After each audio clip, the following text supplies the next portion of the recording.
में से ज़्यादातर लोग नाटो के बारे में ज़रूर सुने होंगे। नाटो का फुल फॉर्म है नॉर्थ अटलांटिक ट्रीटी ऑर्गेनाइजेशन। मैं यहाँ पे नाटो के बारे में इसीलिए डिस्कस कर रहा हूँ कि सवाल यह है कि क्या इंडिया को भी नाटो जैसा ऑर्गेनाइजेशन में शामिल होना चाहिए, क्योंकि आज के समय में आप सबको पता है India China border stand of चल रहा है। कुछ दिनों पहले यूनाइटेड नेशन की तरफ से एक प्रपोजल आया है क्वाड कंट्री, जिसमें कि इंडिया, अमेरिका, जापान और ऑस्ट्रेलिया, इन चारों देश को भी एक नाटो जैसा स्ट्रक्चर मिलिट्री ऑर्गेनाइजेशन बनाना चाहिए। तो आइए समझते हैं नाटो जैसे ऑर्गेनाइजेशन में इंडिया शामिल हो, इसके एडवांटेज क्या है, डिसएडवांटेज क्या है। तो शॉर्ट में सबसे पहले नाटो के बारे में जान लेते हैं।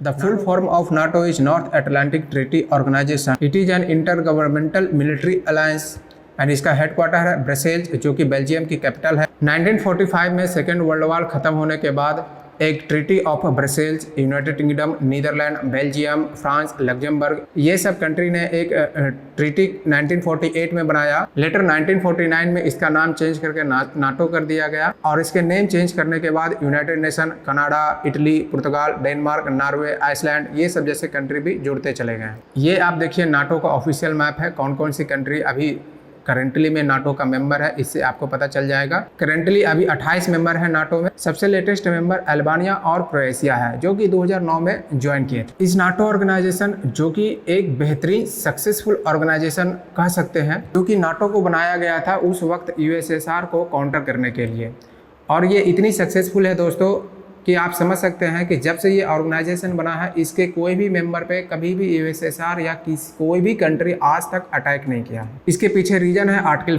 5।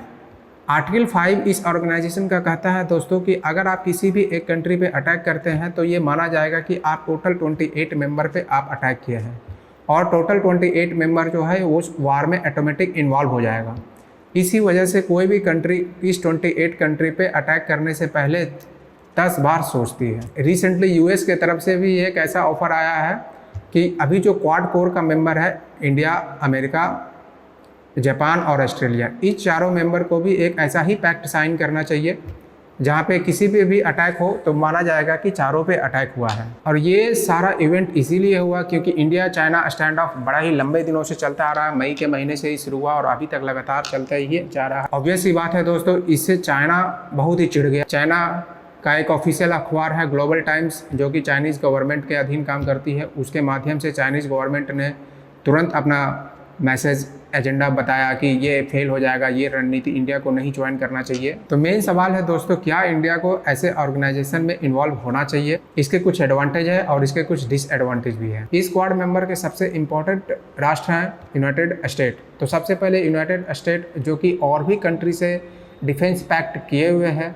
पहले हम उस डिफेंस पैक्ट के बारे में हल्का सा जान लेते हैं कि यूएस का ट्रैक रिकॉर्ड कैसा रहा है। तो सबसे पहले 1949 में जब नाटो बना, उससे भी पहले 1947 यूएस ने रियो ट्रीटी किया था। इस रियो ट्रीटी में नॉर्थ अमेरिका और साउथ अमेरिका के सारे कंट्री नाटो जैसा ही एक डिफेंस पैक्ट है। हालांकि इस ऑर्गेनाइजेशन में वेनेजुएला भी शामिल है, और यूनाइटेड नेशन चाहता है कि वेनेजुएला इस ऑर्गेनाइजेशन से हट जाए, क्योंकि वेनेजुएला और अमेरिका के रिश्ते खराब है। 1949 में नाटो को स्टेबलाइज होने के 2 साल के बाद ही 1951 में यूनाइटेड नेशन ने फिलीपींस के साथ भी ऐसा ही समझौता किया है, और फिलीपींस के लिए ये एक बेहतरीन ट्रीटी रहा।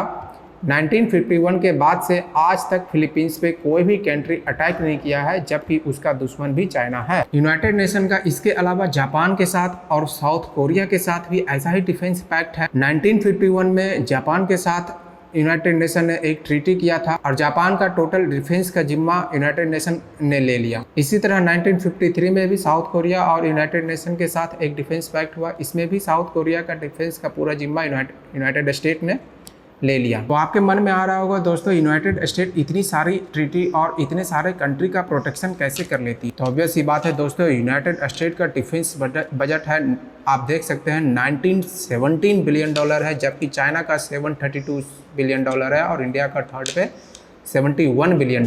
अब बात करते हैं क्वाड कंट्री की। अगर क्वाड कंट्री इस तरीके का डिफेंस पैक्ट बना लेता तो इसका ग्लोबली क्या इफेक्ट आएगा? चाइना तो ऑब्वियस सी बात है ऐसा ट्रीटी बिल्कुल नहीं चाहेगा, लेकिन अगर ये स्टैंड ऑफ लंबा खींचता रहा दोस्तों तो मुझे उम्मीद है कि जल्द ही ऐसा ट्रीटी साइन कर लिया जाएगा। हालांकि ये अभी सिर्फ प्रपोजल है, इसमें कम से कम 2 से 3 साल लगेंगे। दोस्तों रसिया भी चाहेगा कि ऐसा ऑर्गेनाइजेशन ना बने, क्योंकि एक वक्त 1949 में नाटो बनाया गया था जो कि रसिया को काउंटर करने के लिए बनाया गया था। और चूँकि आज के डेट में भी 75 to 80% हमारा मिलिट्री इक्विपमेंट जो है वो रसिया से आता है, और अगर ऐसा ऑर्गेनाइजेशन बनता है दोस्तों तो रसिया से हमारा हथियार खरीदने का डिपेंडेंसी जो है और भी घट जाएगा। इसमें क्वाड कंट्री के चारों मेंबर नए नए इक्विपमेंट पे रिसर्च, इनोवेशन, नए हथियार बनाएंगे भी, और ऑब्वियस सी बात है इससे रसिया का बिजनेस भी इफेक्ट होगा। इस ऑर्गेनाइजेशन का ग्लोबली 2 इफेक्ट हो सकता है दोस्तों। पहला इफेक्ट ये हो सकता है कि इंडिया अगर ऐसा साइन करता है तो इंडिया पे कोई भी अटैक नहीं करेगा, हम लोग डिफेंस बजट रिड्यूस कर सकते हैं, हम लोगों को इतना मिसाइल नहीं खरीदना पड़ेगा, क्योंकि ऐसा ट्रीटी होने के बाद कोई भी कंट्री, चाइना या पाकिस्तान, कोई भी हम पे अटैक नहीं कर सकता है। और हमारी गवर्नमेंट जो है मेन एसेंशियल मुद्दे हैं जैसे डेवलपमेंट है, इकोनॉमी है, फार्मर है, स्टूडेंट है, ये सब पे ज़्यादा ध्यान देगी। दूसरा ये भी हो सकता है दोस्तों चाइना भी एक ऐसा ही ऑर्गेनाइजेशन अपने कुछ फ्रेंडली मेंबर के साथ बना ले, जैसे कि China, Pakistan, Turkey, Malaysia, Tajikistan, ये सब कंट्री मिलकर एक ऑर्गेनाइजेशन बनाए और रसिया भी इस ऑर्गेनाइजेशन को शामिल हो सकता है। इस डिफेंस पैक्ट का दोस्तों सबसे बड़ा एडवांटेज यही है कि आने वाले समय में कोई भी कंट्री हम पे अटैक नहीं कर सकता है, वो लोग 10 बार सोचेंगे। बट दिस एडवांटेज ये है दोस्तों, चूँकि ये म्यूचुअल डिफेंस पैक्ट रहेगा, तो अगर आज के मान लेते हैं आने वाले समय में यूएस और चाइना में भी वार हो जाता है, तो हम लोगों को चूँकि लैंड बाउंड्री है चाइना के साथ और यूएस चाइना चूँकि वार हो जाता है, तो हम लोगों को भी इस वार में इन्वॉल्व होना पड़ेगा और कैजुअलिटी जो है वो यूएस से ज़्यादा इंडिया का होने का पॉसिबिलिटी रहे। तो दोस्तों इंडियन गवर्नमेंट को करना क्या चाहिए? एक बीच का रास्ता है दोस्तों, चूँकि यूएस, यूनाइटेड स्टेट का जापान के साथ, साउथ कोरिया का साथ भी डिफेंस पैक्ट है, तो हम लोगों को साउथ कोरिया या जापान के साथ ऐसा ही डिफेंस पैक्ट कर लेना चाहिए। इससे क्या होगा कि अगर मान ली जाए इंडिया पे कोई अटैक करता है तो जापान और साउथ कोरिया हेल्प करने के लिए आएंगे, चूँकि डिफेंस पैक्ट रहेगा। तो चूँकि जापान के साथ यूनाइटेड स्टेट का भी डिफेंस पैक्ट है, तो यूनाइटेड स्टेट भी खुद इन्वॉल्व हो जाएगा और इनडायरेक्टली हमको यूनाइटेड स्टेट भी हेल्प करेगा। दोस्तों क्या हम लोगों को क्वाड कोर के ये डिफेंस पैक्ट को साइन करना चाहिए? ये मॉडर्न इंडिया का एक बहुत ही बड़ा सवाल है। देखते हैं आने वाले समय में क्या पता चलता है, गवर्नमेंट क्या डिसीजन लेती है। आज के लिए इतना ही। ऐसा ही इन्फॉर्मेटिव वीडियो मैं आपके लिए लाता रहता हूं, तो अगर आप इस चैनल पर नए हैं तो प्लीज़ नीचे रेड कलर का बटन, सब्सक्राइब का बटन जरूर दबा के जाइए, और साथ ही साथ लाइक और शेयर भी करना ना भूलें। अगर आप हमसे कांटेक्ट करना चाहते हैं तो नीचे इंस्टाग्राम का लिंक है, डायरेक्ट संदीप KR सैंडी पे आप हमको डायरेक्टली मैसेज कर सकते हैं।